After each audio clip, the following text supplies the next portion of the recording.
Hi, I'm Carol. Thanks for coming by my studio today. I want to share with you how I make these adorable little pumpkins for my tea bag art. It's such an easy, quick technique, and you could use it to make a million different kinds of embellishments. So let's get started.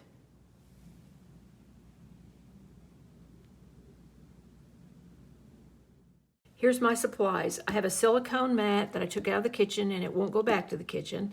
I have the paper clay, Creative Paperclay. I have bamboo skewers and I have the pointed tip from one of them.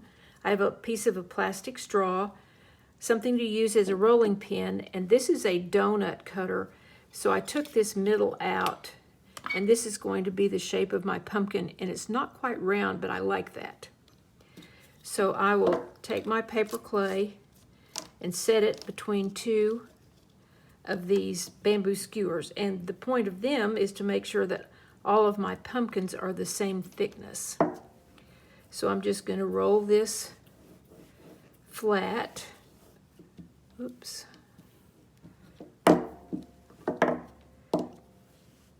Flat and smooth.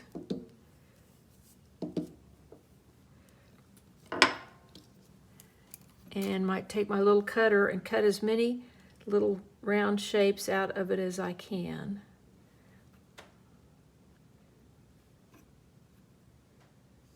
Looks like I'm just going to get 4 out of this, and that's okay. And I'll pull off the excess.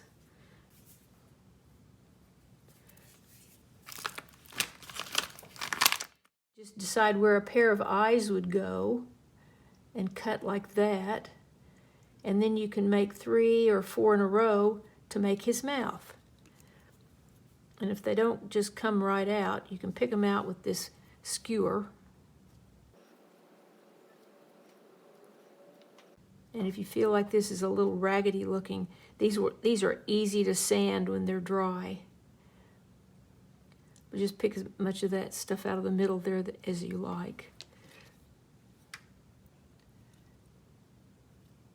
So my pumpkins are not scary pumpkins. In fact, they look scared.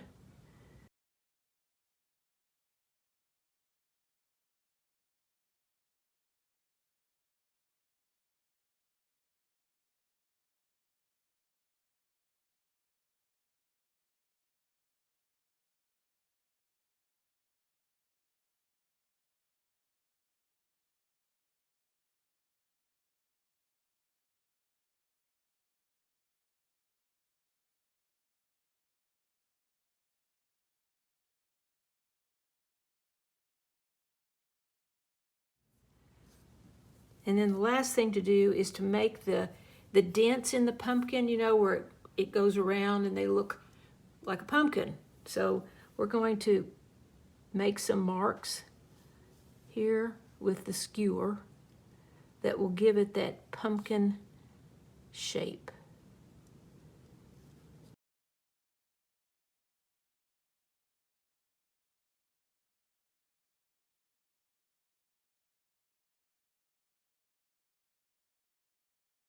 Okay, I'm going to leave these to dry, and when they are dry, I'll come back and paint them.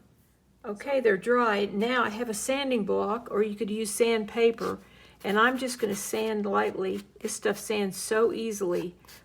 I'm just going to sand off some rough spots.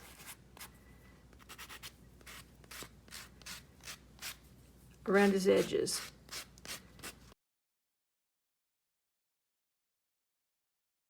Now they're ready for paint. I just have some inexpensive acrylic craft paint.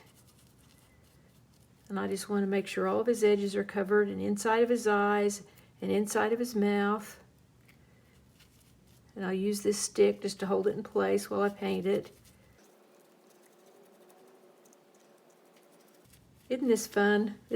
I just think these are so cute. And not only are they cute on tea bags as tea bag art, they're just cute by themselves, I think. And this just takes a couple of minutes for these to dry, and they'll be ready to use. Then I'll touch the stems and get a little bit of green paint on them. As soon as they're dry, you can glue them or stitch them onto paper or fabric. And I put little tiny yellow beads inside those eye sockets just to make it look like there was maybe a light inside. But that's it. Hey, I hope you have a lot of fun making these. I sure have. See you later.